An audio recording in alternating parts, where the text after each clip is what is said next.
Hey, it's Grant. Before the show starts today, I want to tell you about Hangover Destroyer. Hangover Destroyer is the only all-natural product medically proven to prevent a hangover. If you like to drink at night and be able to think in the morning, one shot of Hangover Destroyer lets you have all the fun and no side effects. Go to Hangover Destroyer's website, that's hdestroyer.com, write happy hour in the coupon code, and get 30% off your order of Hangover Destroyer and seize the dawn.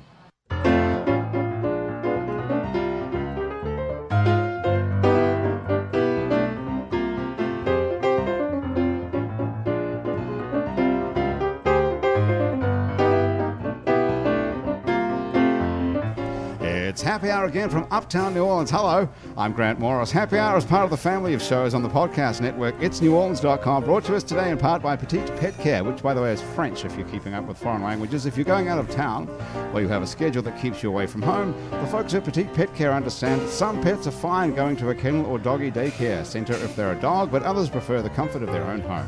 For loving care when you are not there, I have to say that again. Petite Pet Care. Petite Pet Care. Find them at petitepetcare.com.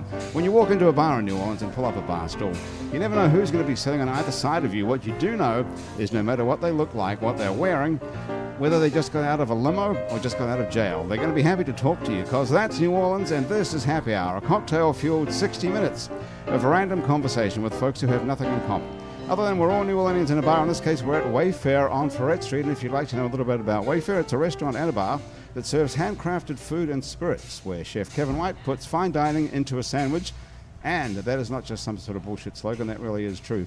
Chef Kevin White was a chef in New York with Mario Batali, of all people, moved down here to New Orleans and opened this restaurant Wayfare and makes awesome sandwiches. He has, how many types of mayonnaise do you think he has in there, Eve?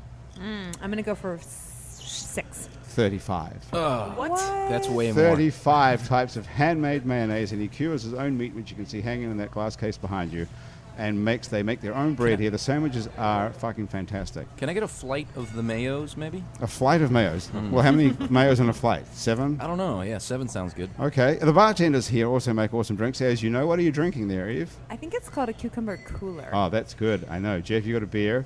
You Yeah, guys have got, what do you guys, we got to catch the Balkans don't have anything here. I'll tell you who these guys all are in a minute. The happy hour lasts from 4 to 7 here every day at Wayfare. So Andrew Duhon is back from his travels around the world to join us finally. How was the trip? You guys are still here. That's awesome. We're still here. I know. They haven't kicked us out in your absence. Eve Abrams is here. Geoff Douville is here. Boyanna, Matt, and Georgi are here, and I'll tell you a little bit about each of them. First of all, hello, everybody. Hello. Hey. Hey. Hello. So Eve Abrams is a radio producer, writer, audio documentarian, and educator. It's true. And I also like to make homemade mayonnaise. How many mayonnaises have you made so far in this lifetime? I guess 2 or 3. I like to make a garlicky aioli mayonnaise. I have a question. What is the difference between mayo and aioli? Not much. Okay. I think what language you're speaking. All right. Good. Well, garlic. Hang on. Mayonnaise is what? French? I don't know. And aioli is Italian? It's basically an egg and olive oil and a little bit of salt and lemon. What about what's in aioli then? That. Same thing. It's like a flavored mayonnaise, no? Yeah, it's got like garlic. Yeah, More okay. garlic, yeah. But mayonnaise And salt. is I that forgot actually salt. is mayonnaise a French word, Don't know. or did we just make it up in English? Don't know. No, Do you I have a think smartphone? You could I find think out. Jeff, are you blind? Am I blind? Yes. Why? Because of my Because sunglasses? your sunglasses. Yeah, I'm just asking. No. Okay. I can see Just you, check. man. Well, I can't see you. That's what's freaking me out. I'm Sorry. putting my sunglasses on in a minute as well. You can hear Eve's work on WWNO, New Orleans NPR station, and on national programs such as Morning Edition, The Tavis Smiley Show, The World. That's my favorite. The World is an awesome show. Are you on that as well? I have done a story on the world, yeah. That guy is great. What's his name? Mark Werman. Yeah, Marco Werman. Marco Werman. Yeah. That guy is one of the greatest interviewers of all time. He's a really nice man, too. Is he? What does he look like? Kind of like, he's in his, I guess, early 40s, dark hair, down to earth looking, wears sandals. Wears sandals, I see. He lives in Cambridge, Massachusetts. He does, That's where he yeah. does the show from. Or maybe in Boston. Okay. Well, he is really great. Well, that's a great show to work on. And you also work on This American Life. I've done a story in This American Life, yeah. Well, you're Love like a that show. superstar. No, not really, but Not really. Yeah. Compared to us, you are. You also produce hour-long documentaries, including Along St. Claude, which is an awesome piece which investigates 300 years of change in downtown New Orleans. Oh, That's a thanks, Grant. really great idea, that documentary. thank you. Whose Actually, idea was that? Jeff, it was my idea, but Yes. Jeff and I think I asked Jeff some questions during that. When Jeff, I was, you were a that- subject of that? Huh. Well, I don't know if I was a subject. It was really more my business partner than myself. say his name, Jeff. Nick Scremuza. Wow. Yeah. You could say anything. You had a great radio voice. Have Oh, you ever thank been you. on the radio? I had a podcast. Apart from coughing into the Oh, mic. sorry about that. Yeah. Do that again. Let me ask you that. Have you been on the radio? I have been on the radio a Nice. few times. Yeah. Yes. Mhm. What podcast did you have? It was called it'sagoodlifebabe.com. What happened to it? Why did you quit doing it? Because my partner moved to Washington, D.C., And and that was the end of that. that was the end of It's a Good Life, yeah. Babe. Yeah. What was it about? I guess it was like this, you know. I mean, Nothing. well, no, I mean, it wasn't like 5 people sitting around like this. It was just more like he and I talking about stuff that happened in New Orleans every week. It was very, very informal. Couldn't you find someone else to talk about stuff that happened in New Orleans with, other than him? No, Good answer. no, that's it. Okay. So Eva also teaches an audio workshop at Tulane University and English at Waldo Burton Memorial School. I do. Where's Waldo Burton and who was he? Well, he was a kid who died, and his dad was a rich man, and he made a school in honor of his son. And I do work at the Waldo Burton School, but my check, this is the really best part of my job, my check comes from the Society for Relief of Destitute Orphan Boys. That's who signs it? That's, in the upper left-hand corner. Right. That's the name of the organization that you're employed Correct. by. Correct, Say, yeah. say it again. The Society for Relief of Destitute Orphan Boys. Sir Dub. Charles Dickens. No. I mean, to me, it feels very Dickens. That It is a does, yeah. strange Please, title. sir. Well, it makes you wonder if there's an organization for wealthy orphan boys. It's just boys. Just boys, yeah, and it's hiding in plain sight on Carrollton Avenue, right across from the post office, just down the Ah, street from the yes. Holly Grove Market. I drove in by it. But you didn't notice it I because didn't see any destitute orphans though. no. Where's Waldo Where are they keeping them? Memorial? They're inside the building. But they come and go. They go to the library. They go to Longview. So if you hang out So in what? front, What killed Waldo Burton? oh, I have no idea. This was in the 1800s. I don't know what It's killed not up poor on the Waldo. wall on a plaque or something that says Waldo It might Burton be. was It might be. beware kids, don't eat the whatever he I ate. think he had a disease. That will kill you. Geoff Douville is here as well. Geoff wears 3 very different but equally fascinating hats as a musician.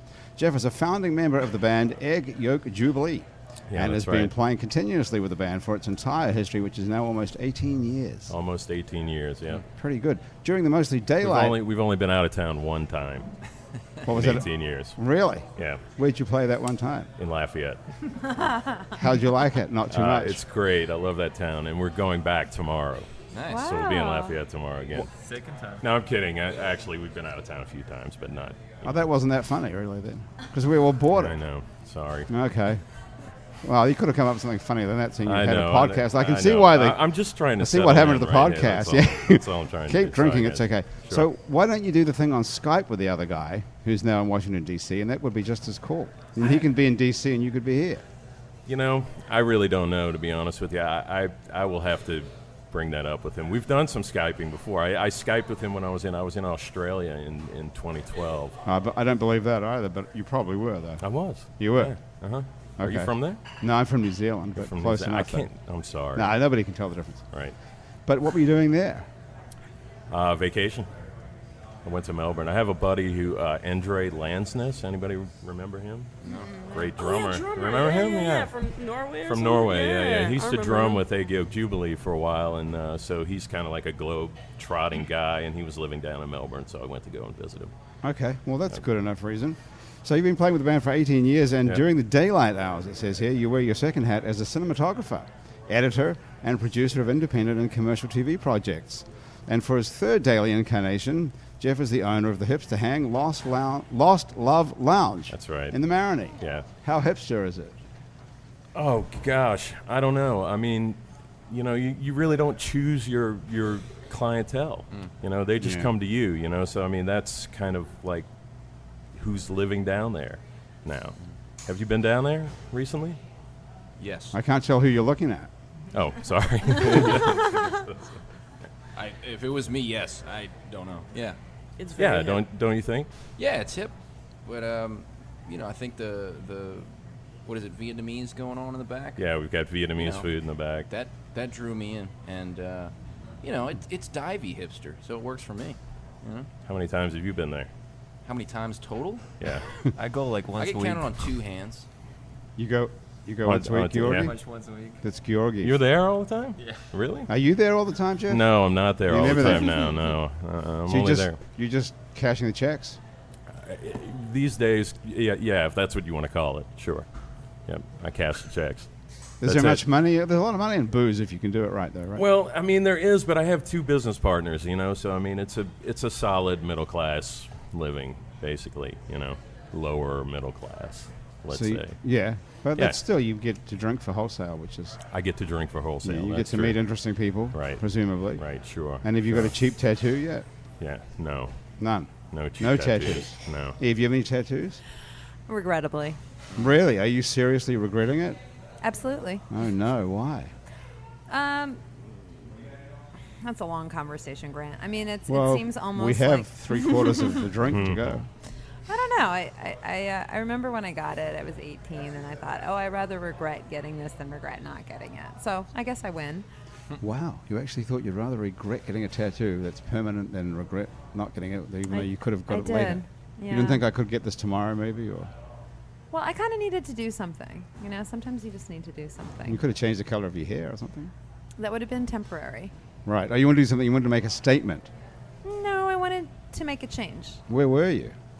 I was in Connecticut. That was it. No, it had nothing to do with Connecticut. I thought you could have just gotten in the car and left, and that would have. I was in school, so that would have been, not so good for my grades. Yeah. And I'm a good student, so. So you got a tattoo Yeah. when you were in school in Connecticut. What were you studying? I studied English and African American history. Wow. Okay. Well, what was the tattoo? Can we see it, or is it somewhere hidden?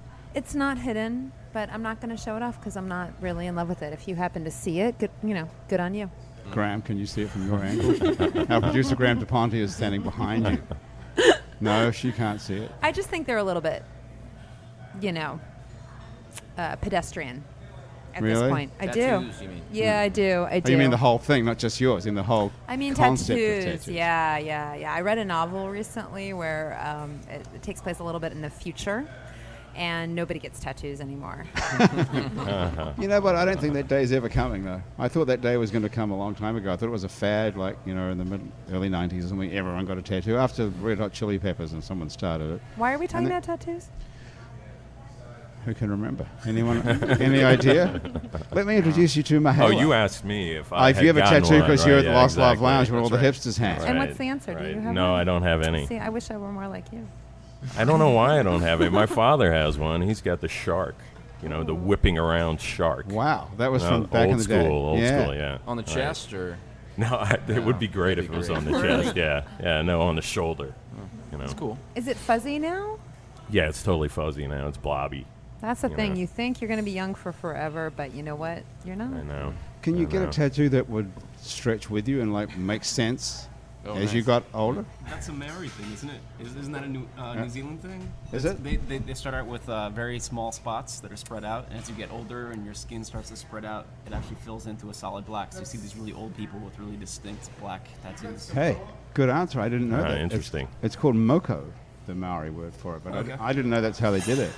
I know it's pretty painful. Let me introduce you to Mahala. Did I pronounce that correctly? Actually, it's pronounced Mahala. Mahala. Yes. Okay. That's Wow. why you see that little accent there. No, I do not see it. Is it on there? I Didn't saw it make it to the somewhere. one sheet. It didn't make it into Microsoft Word font Well. from whoever printed this out. Mahala. So there's like a line across the top of the A or That's something? right. Okay.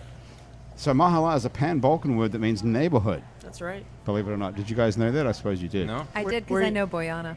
There you go. Well, Mahala collectively is a band, and individually they're Boyanna Trayanova, That's right. correct? Matthew Schreiber, and Georgi Petrov. How's that?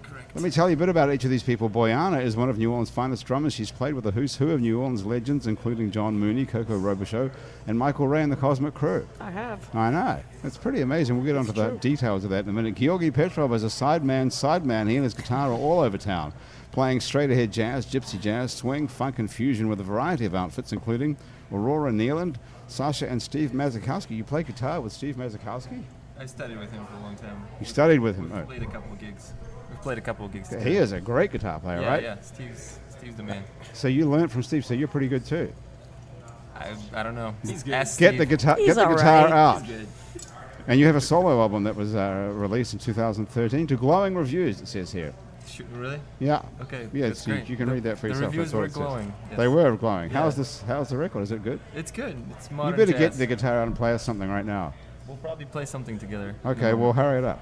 Matt, while I'm introducing Matt, you can get the guitar. What do you think? Sure. Matt, and listen to that. Listen to the story about Matt Schreiber. Is it pronounced Schreiber? That's Schreiber, yes. Okay, Matt, this is a good one. Matt may be the only person in the world who can simultaneously play accordion and ride a unicycle. And if you tell me you didn't bring a unicycle here, I'm going to be really upset.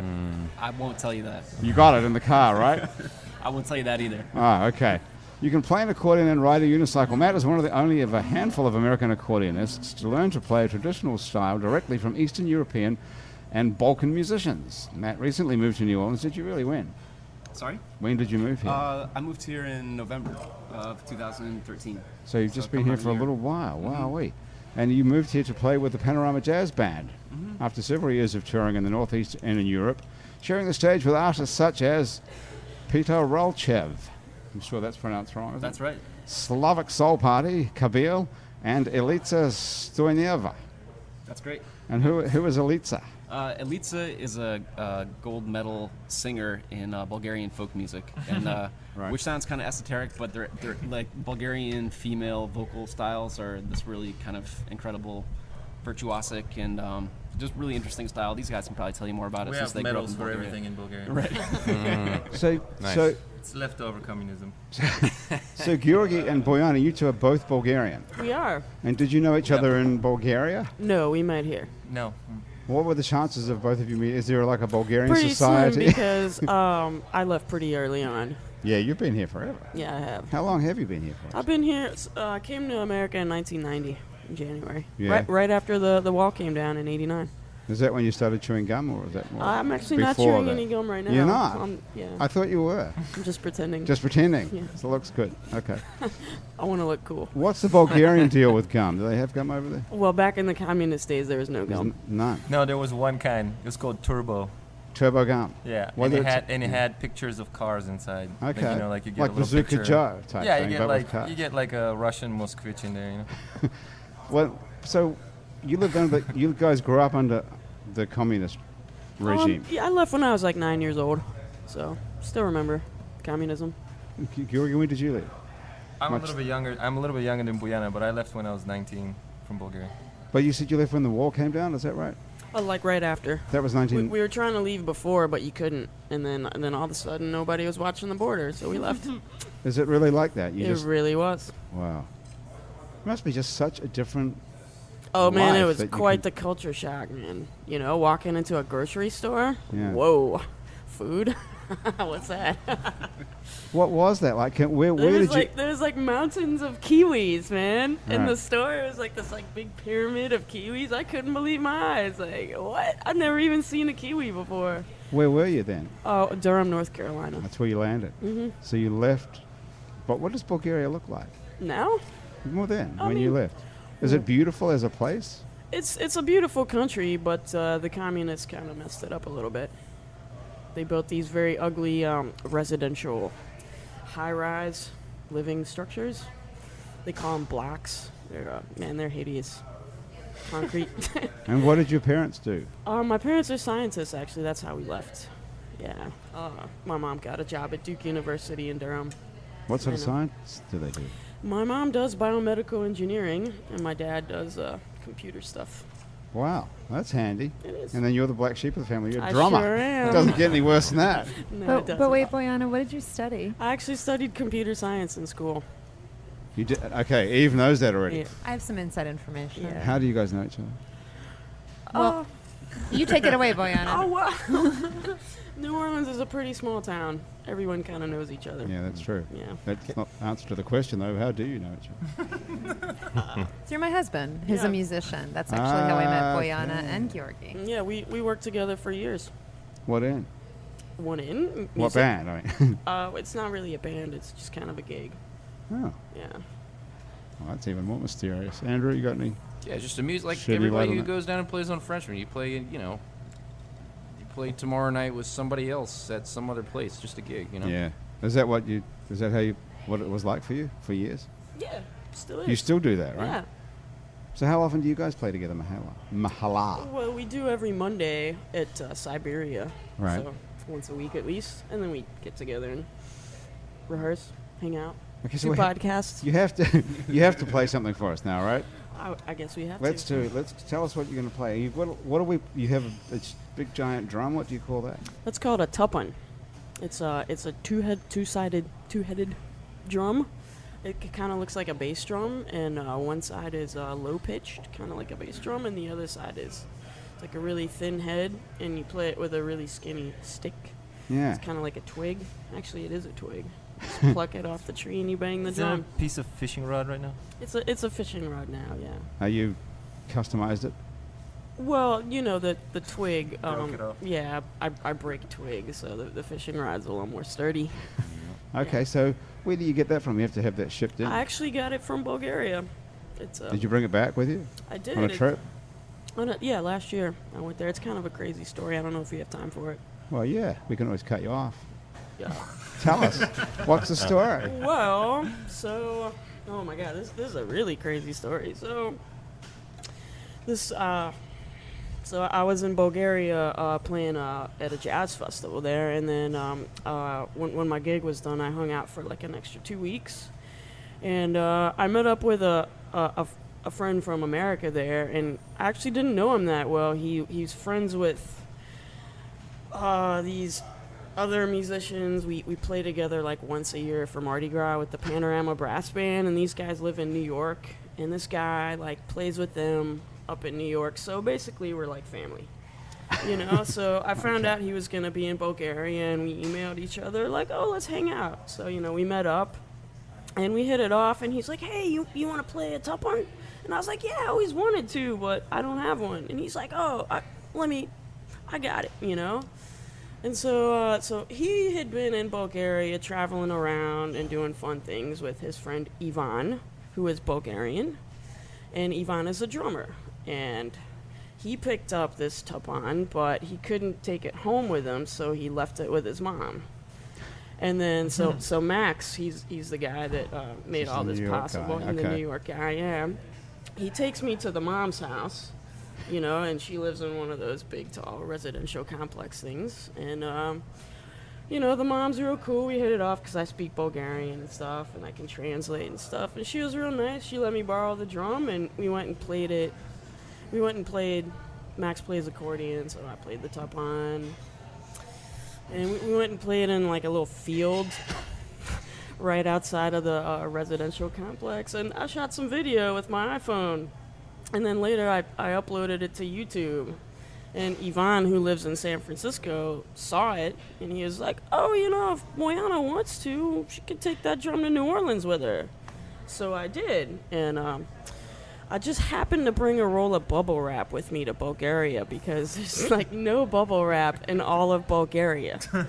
And, when I That go... might be the weirdest part of the story. I was thinking the same thing. Who travels with bubble wrap? I do. Boyanna. What were you thinking? That is some What were you forethought. thinking might be the use for it? My grandmothers are always trying to give me breakable things to take home with me, and I'm like, well, do we have any bubble wrap? And they're Your like, Bulgarian what the gravy hell's boat bubble wrap? collection Like, there's is no so bubble impressive. wrap. They have like bubble mailer envelopes, but not Right. like bubble wrap that you can. Well, like, there's wrap got to be things like with. there's got to be an opening there for you got to make some money. I know, We need right? to take tons of bubble wrap. We could ship bubble wraps. We're in gonna Bulgaria. start a bubble wrap business. This is how people get wealthy, right? Maybe. Well, They ship bubble wrap to Bulgaria. Okay, so you've got the. Are we gonna wrap it in Anyway, bubble let's wrap? just to set the stage here. This thing that first of all, Mom, where did Mom have that extraordinary little apartment in her high rise? It's huge. This thing. Oh, it was just hanging out in the. But what room was it in? Well, there's not that many rooms in there. So. That's what I'm saying. It must have been pretty awkward for Mom to be. Yeah, she was happy to get rid of it. Yeah, I actually. bet. And so also it takes a lot of bubble wrap to wrap something like this. Yeah, well, no, I brought a roll, and I carried it with me. It's huge. It's like you see a brass band, with a guy with a big bass drum.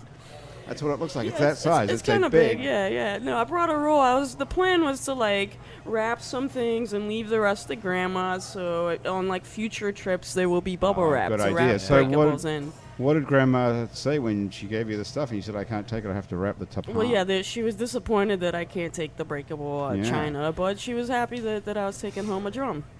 So Okay, it worked out. You could have put some of the stuff in the drum, I suppose. What does Grandma like to give you? What does she collect? She's got fine china and stuff that she wanted to give me, and jars of delicious fruit preserves and whatnot. Oh yeah, those, Okay. Nice. Okay. Good stuff. Well, that was a good story, I have to say. Congratulations. All right, thanks. It lived up to the hype. Hey, listen. What about a song now? We've got through this. Yeah, let's hear Tough the part. damn thing, for Christ's sake. This guitar is beautiful too. That Georgi has. It's a gorgeous looking guitar. What is that? It's a good dance. Canadian French. That's a Bulgarian guitar as well. Okay. Well, everyone's gone. Okay.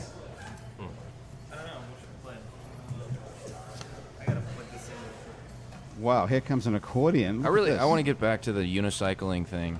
Oh, we haven't Is even this- touched on unicycle. Yeah. We got to talk about the private hire. Do you have price. a circus arts background now? I do actually, yeah. And Oh, good question, Eve. I do this professionally, Grant. I know. That's why we got you on the show.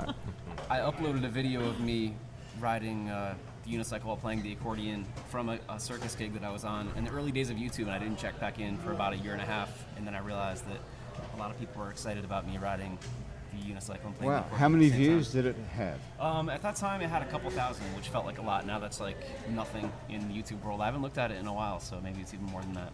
What's it called? How can we find it? I think if you just type in unicycle accordion, something will come up. Okay. Did you bring the unicycle to New Orleans when you moved here? I didn't know. Oh, No. bummer. No, I broke Don't my you wrist a have couple any- times playing Cool. it, and Oh man. Oh. as I couple made the of accordion times. my livelihood, I just didn't really want to risk it anymore after that. Did you play that accordion, the big, No. really extra large one? No, this one is I wouldn't do that. It was a smaller one. It was Smaller my one, first accordion, and probably weighed 15 pounds. This one weighs 35. I gotta say, I live with several accordions, and that one is particularly stunning. Yeah. Do you play Eve or your husband? No, my plays? husband plays. Yeah. Can you? I'm sorry. I know you guys are gonna play a song, but it's Yeah. in immaculate condition too. It seems. It's pretty new. It's designed like an accordion that was from the 60s and 70s, but it was made about 10 years ago. And when I bought it, it was advertised as having 150 rhinestones in it. So I haven't counted them all, but Beautiful. That's an important part of the design. It is apparently. gorgeous. How did you learn to play the accordion? It must have been. Did you play piano first? I did. I played the accordion as a kid a little bit. My mom just liked to collect all different kinds of musical instruments. There are a lot of different instruments in the house, and the accordion was one of them. Right. And then I played piano for a while, and I played bass guitar. And about 10 years ago, I came back to the accordion, kind of as my brand, my main thing. Okay, we'll get onto the whole unicycle circus thing. I think we're onto something there, Eve. Good job. And you played with Slavic Soul Party? You Yeah, said on there? Yeah, we know those guys. We're actually opening for them in October. We're doing a little tour up to New York. I've studied quite a bit with the accordion player from that group. Named They're a lot of Stan. fun, man. Yeah, he's a blast. Yeah. They're all great guys. They have an Alan Toussaint number that they cover, I think, too, right? Lee Dorsey tune. Huh. Yeah, one of their records, man. It's really great. Yeah. Cool. Yeah, they're great guys. So what are we gonna play? You want us to sing something or just play like a dance tune? Do you have any preference? You can sing. It would be great. Yeah. Yeah. You want to do Motorcycle Beer? All right.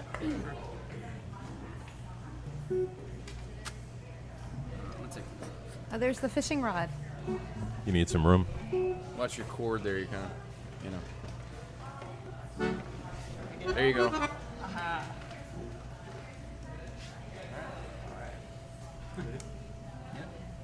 Oh, you want to do the introduction just sing?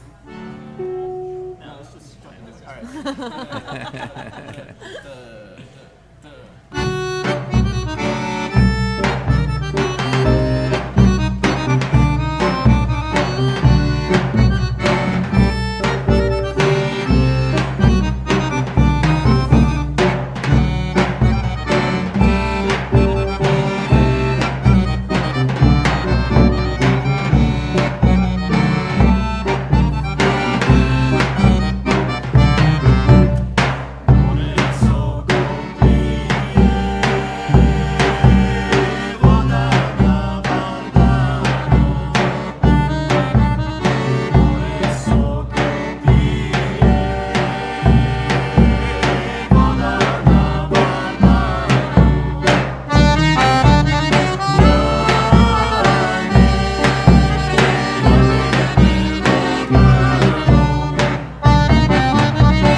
Wow. What a treat. That's pretty intimidating playing that to us sitting around the table here, isn't it? We don't mean to intimidate you. No, I mean... We're just trying to entertain, man. You did. That was awesome. Great stuff. It was. So, pull up a chair and tell us a little bit about that. First of all, what were you actually singing? What are the lyrics? The song is the translation of the title is "A Falcon Drinks." A Falcon But Drinks. It's about a freedom fighter that was killed in battle. And Would that be about a real person? I'm sure it actually happened. Yeah. So what era is this song from? It's from like the probably late. Boyanna, just walk into here. There we go. Oh, well, you see, let me tell you some history first. So, Bulgaria was under Ottoman rule for like 500 years. So, there was a lot of like revolts and, freedom battles. So, it's from that era, from like when people were fighting for their freedom. So that's what you guys play as folk music, Bulgarian folk music? We are a folk band, yes. Right, okay. And are they making modern Bulgarian music? Is there pop or rock Oh, yeah, or there's something? like a pop folk that's totally revolting. Horrible. And what about the sort of electronic scene or Yeah. reggae scene, or is there stuff like that goes on there as well? There's definitely a lot of electronic stuff. I'm not really into that, so I can't really Right. give you details. So you guys, where do you find these songs? Do you have a collection or you know them? YouTube? Oh, you too? Really? The oral tradition. Well, Matt, you sound like the most Bulgarian of anybody. Yeah, You're the guy I'm- playing the accordion. I'm and- 0% Bulgarian. Right, you're the only non-Bulgarian in the band. Yeah. How did you get into it? I basically got into Bulgarian music through the accordion because I started playing the accordion when I was living in Maine, and I was looking for other genres of music in the States that would embrace the accordion, and whenever I showed up with an accordion somewhere, somebody was like, "That it's no longer rock. Like it's no longer a jam band. It's something else." So I just kind of looked around for different genres where there was already an established accordion tradition, and What did you go through before you got to, I guess Bulgaria is B. Did you start at A? Azerbaijan. Aborigine. There's actually a really good accordion tradition there.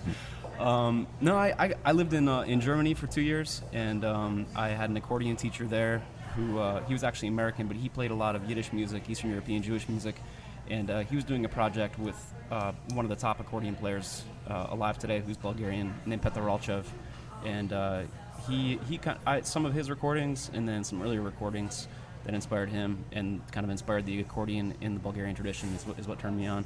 And then as soon as I found that, and as soon as I found Bulgarian music and Balkan music in general, I realized there was just a lot of really great music that had been kind of unexplored by anyone that I knew and was underrepresented. Like there was a huge recording industry there that never made it over here, but there's like literally thousands of recordings of Bulgarian accordion players that are in Bulgaria. Wow. Geoff, do you know anything about this? Do you have music at the Lost Love Lounge? We played with Dubois one time a couple of years ago. We don't have music at Lost Love Lounge. That's a long story. But how would you describe we tried to do Balkan music. That's right. So for a time, one of our members was really just thought it would be a cool thing to do, and there's that Balkan Fest that goes on, I think once a year, right, at Bacchanal.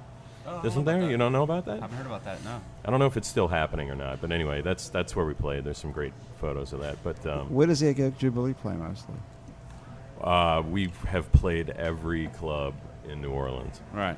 Every single one. So I mean, 18 years though. Yeah, 18 years. So you must we've be done still some that aren't even around anymore. I bet. Well, you've outlasted all sorts of places. Are you still enjoying Sure. it? Oh, I like playing music more now than I ever have. Really. But I wanted to ask something about the drum. Is like, how do you get that really snappy high end sound out of what looks like a bass drum, and then a bass sound out of the other side? Well, so the one head is like a thick head, and that's where you get the bass sound from. The thick goat skin. And the other head is a really thin synthetic head, and it's like stretched real tight, and then you whack it with a small stick. Right. So that's where it comes from. It's just unbelievable to me. I Whacking mean, it. it's like a drum kit in one drum. Right. You know? Right? Yeah. And you can walk around with it. I know, that's amazing. bad. Yeah, It's it's nice. amazing. It's nice because the snary high-end head has all that space to kind of resonate, so it's a Yeah. different sound than you would get from, a similar, Oh, totally. treatment on a snare or something. Can you guys plug your shows again, please? Oh, yeah, we play every Monday at Siberia on St. Claude. What It's, time? 6 to 9. 6 to 9, so it's every early as Monday. well. That's yeah, it's like the dinner hour, and Really? they have delicious Slavic soul food at Siberia. So On Mondays, what goes on at the Lost Love Lounge on Mondays? Occasionally we have vegan drink night wow, on Mondays. What is it? That is not my idea, by the way. I don't know, I That can't- I can't tell have if you're making that business up or not. partners, yeah. Who are these business partners of yours? One is William Walker, originally from Chicago, and his wife, and the other one is Nick Scramuza. Oh, that's Nick Scramuza, the famous. Yeah, Nick exactly, Scramuza. the famous Nick Scramuza of the Scramuza family. Right. The name Scramuza is famous in New Orleans. Why That's do we right. know that? What's it from? Because his cousin had a seafood joint on North Broad, on Broad, yeah. Can you do the Long commercial? time ago. I don't remember how the commercial Eve, goes, what to was be the honest. commercial? You remember how the commercial I goes? was told by Nick that I don't remember. But I was told that it was a barometer for It's if you were just- a true New Orleanian, if you knew it. Yeah, I mean, if you can go on YouTube and you can see it, and Al Scramuza. Al Scramuza, that was his name, right. I'll tell you an interesting story about him that I found out later on. Is that for a time he had a record label in the 1960s called Scram Records, right? And his principal artist was Eddie Bow. And so Eddie Bow, he wrote jingles for his crawfish business, but on the side he had these other tunes that he wrote, and they put them out, and one of them was Hook and Sling Part 2, which I think is the biggest hit that Eddie Bow ever had. So there's this other side of Al Scramuza that very few people know about. Well, some people know. How does that song go? I don't know. I think I've It's ever heard it's that. an- I've only heard. You've never heard that? I've only heard this Eddie Bow do there's a hole in my bucket or something. That like is that song is the most famous song here regionally, but the one that he had a hit with was that. It's an instrumental tune. It was a B-side, and James Black plays the drums on it and goes crazy. And Crazy What's it called again? on that song. It's called Hook and Sling Part Hook 2. and Sling Part Yeah. 2. Mm-hmm. Do you know it, Andrew? Yeah, familiar. Yeah. Eve, Yeah, you it's, know that song? It's in that funk that, it gives the New Orleans the face of funk, just like the Meters tunes and what's the other tune that I think is just is the logo for New Orleans funk. Audubon Zoo. Sissy Strut? Sissy Strut from the Meters, From but the I was Meters. thinking of another one from Hey, Parky doesn't Way. matter. Anyway, One of the maybe one of the Mardi Gras Indian. It Ain't My songs. Fault. Oh, It Ain't My Fault. Yeah, right. yeah. Or some of the Willie T numbers. Right. Yeah. Yeah, but anyway, for me, it's one of those records. You know how things were back then. They tried to just fill the B side with whatever they could, and it's just like this record's not going to do anything. Yeah, let 'em play. So let James Black go crazy, yeah. and he does, and then it turns out to be this huge hit. Yeah. So it was a nationwide hit. I think it was regional, but I know that there was some tension afterward, or there's rumored. It's rumored that there was some serious tension. Eddie Bow didn't get paid, and Al Scramuza kept all the It's money. That was something like that. something like Yeah, that. Yeah, Right. Exactly. That's a usual story. Is that what happened? I wonder. I don't want to spread any false rumors. Yeah, we don't but know. We don't want to say anything bad about Yeah. Al Scramuza. Yeah. So how do you know Exactly. Nick? Nick and I went to school together in 1991, starting in 91 at University of New Orleans. And I met him at, they used to have a place called the Cove, and there was actually a bar that was owned by the state that you could drink at UNO at the time, the Sandbar, right? They Did you had go a- to UNO? No, I didn't. No. Okay. They had a That lot still of good jazz exists. stuff. That still exists? Yeah, they Okay. just They moved it, They right? they moved it, and then now they built this like amazing brand new building, and it's the Cove's inside now. And there's a bar still and all that, but it's brand new, and it's got like wall with a Right. projector and a giant piano and everything. I can see it coming. Back in my day, it's coming. And Right? No. I wasn't gonna say. What I was gonna say is that Nick had like this. He was like larger than life kind of character with he had this long hair and stuff, and he ran for vice president of the student council on a socialist ticket, Hey now. and they won. Wow. Yeah, it was incredible. So he's like, I'm vice president of the school. You know, and stuff. And did he Sorry interest for you in any? banging on Did he interest you in any socialist reforms at UNO? None that I can recall. Really? Yeah, I don't know.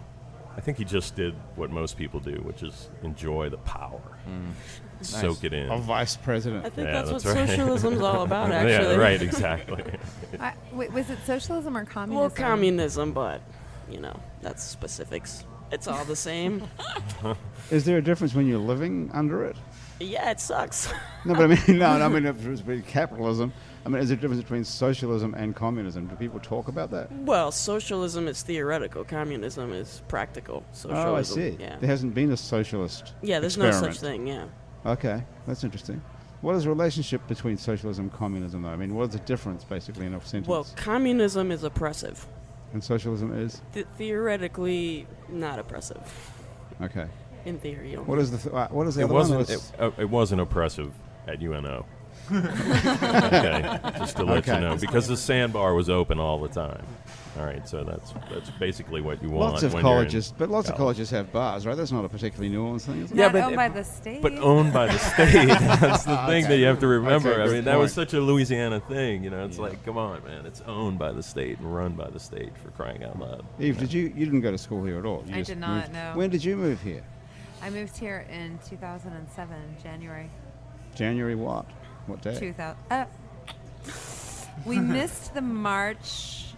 The march for, I don't remember what the name Oh, of it, yeah, for yeah, peace. yeah. There was, it was to like an protest. anti-crime rally because there was some high-profile General murders. Shavers Yeah, and General and Hill and Hill got murdered. Oh, you We were- just, that was that year. So it was like a couple, maybe a week or two after that I moved here. You moved, that's a good thing about New Orleans. You can place when you moved here after a murder. It was right Well, after the Helen Hill murder. It was a That's- protest about the murder. The murder Yeah. happened maybe a month before It that. wasn't that much before. Yeah, that was a huge protest down at City Hall. So, but you Yeah. missed that protest. I did. Well, how did you know anything about that if you weren't even here for it? Well, I had a connection with New Orleans for quite some time before I moved here. Oh, okay. So you weren't just moving blindly here. No, I wasn't. And I was moving here with someone who, my husband, who had lived here since 93, 94. Was he living here when you met him, or you met him somewhere else? I met him here, but he'd evacuated. He'd temporarily relocated to Brooklyn, where I was living at the time, because of Katrina. Oh, so you guys met. We met here at the first Mardi Gras after Katrina, but then he Oh, that was a living good in, one. Yeah, it was That a was a winner. great Mardi Yeah. Gras. I loved like that best Mardi one Gras. ever. Best one ever. Yeah. I agree. Well, how Totally. did you actually meet at Mardi Gras? We were both staying at a friend's house, and it was his friend. She's now my friend, but at the time she was the sister of my friend, and she made space for me because I had a little bit of a gap in where I was staying because another friend was working on a movie in Shreveport, and so there were a couple nights where I needed a place to crash, and so this friend of my sister. I'm going to do a shout out, Monique Leon, one of the most generous people I know. She made space for me. So Monique is the person that made And then the this- rest of your life. Basically. Yeah, this really cute guy answered the door, opened the door, and Wow. yeah, Really? truly. That's pretty romantic. I know. That is great.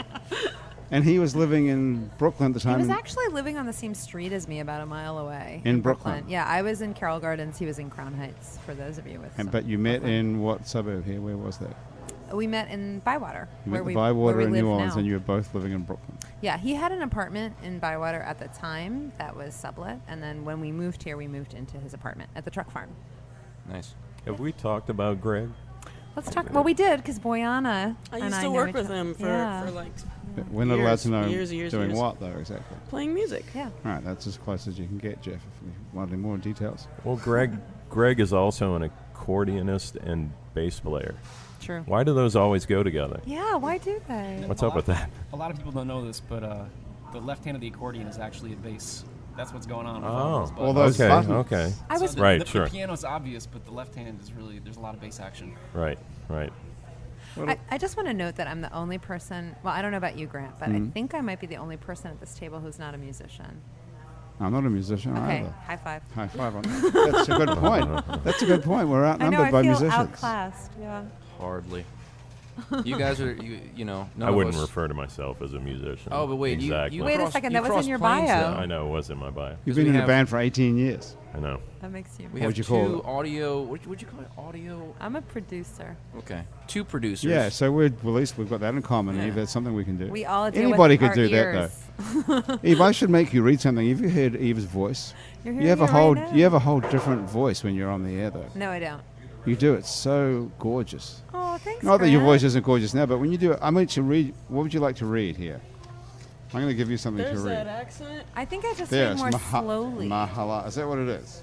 I think it's just that I read more slowly. I'm a fast talker. I think you have this beautiful delivery. I'm going to read Jeff's bar glass. Okay, what does it say? NOLA. Nice. See what I mean? Nice work. NOLA Brewing Co. Excellent. Oh, you cut. could read this about Geoff. You could read the first couple of sentences there. Didn't we do Jeff's bio Yeah, already? but this is a different one. I don't know where that comes from. Oh, wow. Jeff was raised in the hinterlands of Harahan, Louisiana.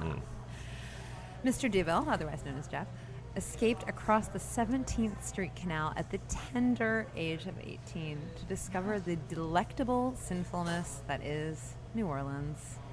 Jamming out on the electrified guitar whilst attending, I'm reading this verbatim, whilst attending the illustrious University of New Orleans Film School, Mr. Douville went on to become a founding member of Egg Yolk Jubilee, 18 years a member this October. Cameraman, editor, producer, blah, blah, blah, of many independent and commercial television projects. And eventually, we know all this information. Mm-hmm, but it's just good, nice to hear the NPR delivery, though, isn't it? Yeah, it's nice. Well, thank you. How do you learn to speak like that? Is it osmosis? Well, you Or know is what? there an NPR school where you have to go? If you remember from my bio, I have a sort of dual career, teacher and radio producer. And I was a teacher for many, many, many, many years before this, and elementary school teacher. So I read aloud every day. So I don't know. You were an elementary school teacher. Yeah, correct. Not here, though. In New York City, in the East Village. Holy hell, that must have been interesting, too. It was awesome. How did you get from elementary school teaching to being on NPR? I had an epiphany. What was it? Well, I'd always been a writer. I had this mistaken idea that teaching was a great way to be a writer because you had all this extra time. Oh, I But guess. I thought that when I was teaching in a dysfunctional school. And then I went to a functional school and I realized, no, teaching takes like 20 hours of your day. Oh, so at a dysfunctional school, you don't have to prepare anything. At a dysfunctional school, you have a Just lot referee. more time to yourself. Yeah, yeah, true. But I was living in New York City. I had a ton of friends who were in radio, and This American Life came on the scene, and radio kind of changed. And I've been a writer, and I had an epiphany that, oh my God, I'd become a better writer if I learned how to make stories for the radio. Because you have to be so succinct on the radio, and I tend to be long-winded. So when you write for radio, it's short, declarative sentences. Was there like an epiphanous moment, or do you just sort of I don't remember a gradually dawned on moment. you? You're like, I should do this. I don't remember a moment. I remember a season of my life. And what did you do first? How did you go from thinking I'd like to do this to actually I saw doing a it? story happen in front of my eyes that was amazing, and I said, oh my God, this is a This American Life story. And so I borrowed recording gear from my friend, Joe Richmond, who's a pretty famous audio producer, and I recorded the story without knowing what I was doing, and my story eventually ended up on This American Life. Oh my God, that is Killer. magical. That's almost as magical as opening the door and there's your future husband who lives 1 mile away from you. Almost, yeah. One What- is a little bit more important. Well, they both shaped your life in some way or other. What was the story that you saw unfolding on the street in front of you? It wasn't on the street. It was in my school. It involved 2 former students of mine, and one student had been a kid who had a kind of hard life. Actually, not unlike my students now, my orphan child students now, and it was several years. And his best friend, a girl who was very successful in school, and he was murdered. He was young. He was maybe. I wasn't expecting that. Yeah, he was murdered. And she, I guess to deal with her grief, decided that she wanted to exonerate his name. He had this kind of bad boy reputation, and she went about exonerating his name. And so she came to our school. She was now in junior high school, I guess. And she wanted another teacher of his, not myself, the teacher that I had him for 3rd and 4th grade, and the teacher he had for 5th and 6th grade was very hard on him. And this best friend, her name is Lily Torres. If you're hearing this, Lily, hello. And Lily wanted this teacher, my colleague, to know that Robert, the boy, had always appreciated her for how hard she was on him, that he knew that that was an act of love. So, and then it meant so much to this teacher because Robert had this really hard, he had a hard life, and she always second-guessed if she did the right thing with him, and so it meant the world to her to hear that he had appreciated her. And how old was this kid? I think he was 13 or 14 when he was murdered, stabbed to death. Stabbed? Yeah. Oh, Lord. Yeah.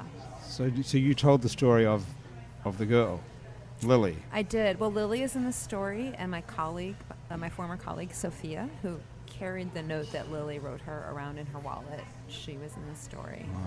And I didn't have any recordings of Robert, and he'd passed away, so. So on your website, Yeah. eveabrams.com, Yeah. there's lots of these stories that you've recorded over the years that are sitting there. Do people listen to them? Do people go back and listen to your? Oh gosh, I don't know. I reports? hope they do. I don't know. I mean, I think you can find that out by going into like Google statistics. You can see that. Analytics, but let's not do that. I don't do it. I don't do it. I hope they do. I think they do. Actually, I just interviewed a guy who lives in Vermont, and I didn't know him, and he emailed me that he had listened to some stories. So I guess people do. It's on my tagline when I sign my email, so I guess maybe. Oh, that's okay. maybe- Okay, so tell us a little bit about it. So how do you, apart from that one, when you started Yeah. out and you just went and told the story into a tape recorder or whatever, I mean, whatever it was in those days? It was a tape recorder. It had actual cassettes. Actual tape. Wow. So how do you get a story on the NPR or on WWNO? Do you pitch it. Do you go? You have to pitch it. You do. So you come up with an idea for a story, And then like you a pitch it. Bulgarian band in New Orleans. That's a good idea. Okay. And then what happens when you have the idea? Then you have to go into WWNO. And then There's you, a lot of rejection involved, Grant. Really? Is that right? Of No, course. tell us how it works. Really, what happens when you come up with an idea? Do you have to write it out, or you just go in and have Yeah, a no, meeting you- with someone? You write it. You write a pithy little email, and you make a case for why it's the most important, tantalizing story on the planet. So the first piece that you made was the one that went to NPR. Was the Went first to This American Life, Oh, which is sorry. not This an American NPR show. I just want to clear that up. NPR is National Public Radio. This American Life is PRI, Public Radio International. It's not even PRI anymore. It's kind of like Kleenex. No, it's not an anymore kind of situation. It's like when you want a tissue, you might say, I want a Kleenex, but it might be not Kleenex brand. Yeah, but actually, they left PRI now as well. They're not even on PRI anymore. Oh, they're not? They're independent. Oh. Ira Glass decided that he could make more money himself by distributing the show. He's a big time dude. So. I saw that. There's nobody bigger. Oh, it's, PRX. He does it through PRX, Public Radio Exchange, which actually what's Matt that? knows a lot more about than I do, I'm sure. Do you, Matt? My wife works for PRX. Ah, it's a it's small all coming world. together. Graham, good job. And again, what does she do for PRX here in New Orleans? Here in New Orleans. The PRX is based in Cambridge, but she does fundraising for them and development, grant writing, that sort of thing. So her job is really there, but she does it here. I mean, you can do it anyway. She's not raising money for public radio in New Orleans, I wouldn't think. She's not. The donors are not based in New Orleans. The donors are national foundations. And So you they're- dragged her down here. Basically, yeah. She's really excited to be here. She actually just today started a graduate program at Tulane University, so Wow. I think it's safe to say that she's making a transition away from her job. Away from begging. Away from her day job. Yeah. What does she want to do? Well, what graduate program is she in? She's in the School of Social Work, so she's going to get a MSW in social work, and I think it's a general move to make roots in New Orleans. You know, it's not really sustainable, I think, in the long term for her to continue working for a company that is based 1,500 miles away, and she wants to be more Right. engaged with the community. Because as a musician, I certainly am very engaged with the community. So Well, you must have an interesting relationship. She's got a really straight ahead money earning type job, and you play Yeah. the accordion, and she's following you around the country. it's gone back and forth. We've been together for 13 years, and there have been points where I had the steady paycheck, and she was like making little sculptures and stuff with a sewing machine and that kind of thing. So we've kind of gone back and forth as to who's the breadwinner. So That's pretty cool. Yeah. So you've decided that you come here and you like it here, and you're just going to stay here and make it work here somehow. yeah. We'd moved quite a bit in the years before coming here, and I feel really lucky to have found a place where I can make a living as a musician, as an accordion player at that. I would think So that would be there's pretty hard to not find. many places in this country or even the world where that can happen. I think it's Make it pretty happen cool to here. live in a city where we can support a professional accordion player. You Me know, too. that's an amazing thing, actually. Hey, what are you doing on Wednesday nights? What are we doing on Wednesday nights? I have a gig. Why don't you go down to the Lost Love Lounge where you can get a massage or a manicure? Oh, yeah, that's been discontinued. So. I can't imagine why. But come on Tuesday night for a comedy night. You can come out. We have a comedy night hosted by Cassidy Henahan. Cool. Yeah, we've had some really good comedians that have been coming through. Nobody believes me about this when I tell them, but no one believes me. But we have there's one guy. He's from New Orleans, Sean Patterson, right? He's making waves now, and But he's actually he's actually a pretty big deal really in comedy fun. circles. He's from Yes. Slidell originally. He's from and- Slidell. Have you had him on the show here? No, but I know about him, and he's pretty funny. Very funny guy. Right. Yeah, He's a he's funny played guy. the stage 10 times, 12 times, something like that. Yeah. So we get some good people down there. He reminds me It's a bit fun. of that sort of Sam Kinison style, A little bit, like yeah. full on. Yeah, it's That's full on. soft. Yeah, But he's right. actually pretty smart. He's super smart. How do you book those guys? Cassidy books everything. And Yeah. how much money can a comedian make down at the Lost Love Lounge on a Like, given Tuesday almost, night? Almost nothing. I'm sorry. I mean, it's not that the rate is standard rate, for paying people and better. Yeah. And there's I tossed in an incentivized thing where, like, if the ring gets up to a certain amount, you get 5% more, blah, blah, blah, How many people would you get going down there on it? What night is it? on Tuesday nights. Tuesday nights at Yeah. the Lost Love Lounge. It's comedy night. It's comedy night, yeah. What does it cost to get in? Nothing. It's free. It's totally free, Yeah, no it's cover, free, yeah. and you can laugh all you want. And that also, the free thing is not me. That's, those guys are all like, no, we want it to be a free show. Yeah. Because it's really been like one of these things where the comedy scene's really kind of taking off in New Orleans. I mean, to whatever extent that can happen. And at some of the other venues, they have, at least it's on a circuit now, I know that, so that like some regional and national touring acts are coming through. And what we kind of serve as is a kind of late night second stop. Right. Kind of thing, so if you want to see the really hip show, Okay. right? Have you been to the New Movement Theatre on Burgundy Street? Now they're moving to St. Claude. It's Those guys, that is some. I know really what you're funny- talking about, but no, that's I haven't been Great there yet. theatre company. Right. That's some really great comedy. That's local homegrown comedy, and they have a Right. theatre training school. They train. It's improv. Right, exactly. It's really good. I advise you to go down there. Have you guys been? I've been a bunch of times, yeah. It's good, eh? They have some Yeah. really great shows. I didn't know they're moving. Where are they moving to? They moved to St. Claude, like everything. Somewhere in St. Clair. Somewhere on St. Claude. Okay. I don't know where, I but saw that they were cleaning out a theater the other day. I was passing by. now that could be it. It's called the New Movement. If you're listening to this and you're in New Orleans and you want to go hear some comedy and you haven't struck this place yet, that's awesome. Or take an improv class. Or take an improv class, exactly. You know that the improv guys and the regular guys, they don't get along very well. Is that right? There's a whole thing that's going on Really? with that scene, man. Yeah, there's a whole thing that goes on with that. Is that like a? It's a trip, man. Is that like a 6-string banjo player and a 4-string banjo? Yeah. Totally. I play yeah. 4-string Like that. banjo too. Yeah, I'm Yeah. like, no way, man. Yeah, that's. You're not allowed. Right, I know. All right, that's it. That's why I haven't bought a banjo. No, there. I don't want to, beef it up too much because every now and again we get some improv people that come through, but yeah, they don't really, they don't mesh all the The time. improv people think the stand-up people are bullshit, and the stand-up people think the improv people are bullshit. It's kind of like that, yeah. I think like the stand-up people are really proud of the fact that they've done so much writing and effort, and Right. hours logged in front of the mirror and stuff like that, to try and get the jokes across, and that the improv people have like a very basic idea, even though they're getting the laughs. Well, that's so very it's like interesting. completely different. They're like kind cover of thing. bands or something. I don't know, something like that. Yeah, right. No, And it's yet, a if you trip, go man. see improv, it's unbelievably difficult. It's like acting without a net at all. And sometimes it's just brilliant. You cannot believe that you're watching this and it's not a script. I don't think that there's any percentage of hit or miss that's greater than, lesser than, Right. in between both subgenres of comedy. It's like, just a regular written joke stand-up person can bomb just as readily as anybody else. Right. Okay, so we have to get out of here. So I'm just going to wrap this up with Monday night at Siberia for Mahala. 6 to 9. 6 to 9 early. You can still be home in time for what's on TV on Mondays. Who even knows that anymore? Who watches TV? I That's don't watch exactly. TV. That's going back. And then Tuesday night is comedy night at the Lost Love Lounge. That's right. And Egg Yolk And- Jubilee will be in Lafayette tomorrow night. Nice. That might or may Where? not be true. At the Blue Moon. Beautiful. Okay. Yeah. And Eve, anything I can tell people about you? No. EveAbrams.com is spelled ABRAMS.com. And that's it. Andrew, thanks for coming back. Thanks for having me. Good to be back, Yeah, man. can you come back next week and play a song? Yeah. Okay, that would be good. Well, just to wrap up before we go, where were you exactly? The UK and Spain mostly. Ah, nice. Okay. Yeah. Check out Andrew's music at andrewduhon.com. And check out the Moorings, Grammy-nominated record, The Moorings. We lost already. We can drop it. We can't mention that. Yeah, whatever you want. You can't say Grammy-nominated. Makes That us look real important. I was just beefing it up in case anyone's still listening. That's right. Anybody out there? Yeah, okay. Anybody? Hey, thanks for joining us. That was Happy Hour for another week. My guests sitting around the table here today have been Andrew Duhon, Eve Abrams, Geoff Douville, Boyanna, and Matt, and Georgi from Mahala.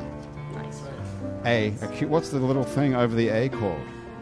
Accent? An accent. Thank you very much. The producer of our show is Graham DePonte. Our associate producer and technical director is Chris Kehoe. Christian Unruh is our music director, and Joshua Brown is our music coordinator. Mitch Foreman wrote the theme that you're currently listening to him playing. The fabulous audio quality of this show is brought to you in part by Baton Rouge-based PreSonus Audio Electronics. If you'd like to be on our show, you can sit around this table for about an hour and stay upright. Drop us a line. Our address is on our website, where you can also find out there are many more happy hours to listen to, as well as our other shows. Out to Lunch with Peter Raschuti, live from Commander's Palace. Mindset with psychiatrist Dr. Nick Pajic.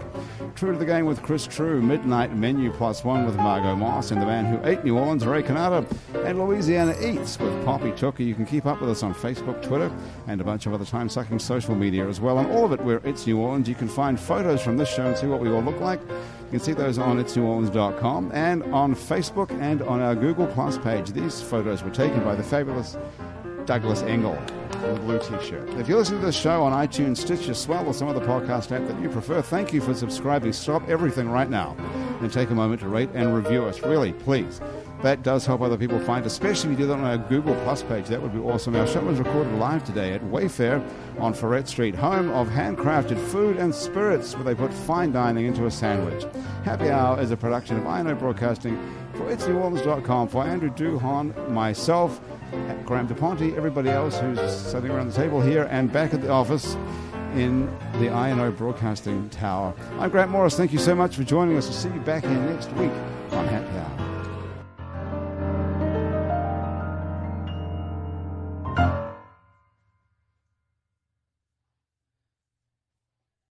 An interesting creature inhabits the flat, arid plains of many an automobile dashboard. The bobblehead. It's most agreeable and will nod along to anything, despite having no brain function. But when the bobblehead hears how Geico not only saves people money, but also gives them access to licensed agents 24/7 online and over the phone, he'll nod even more vigorously, because he knows you should switch. Because yes, switching to Geico is a no-brainer. Easy, bobblehead, easy. You're going to get whiplash.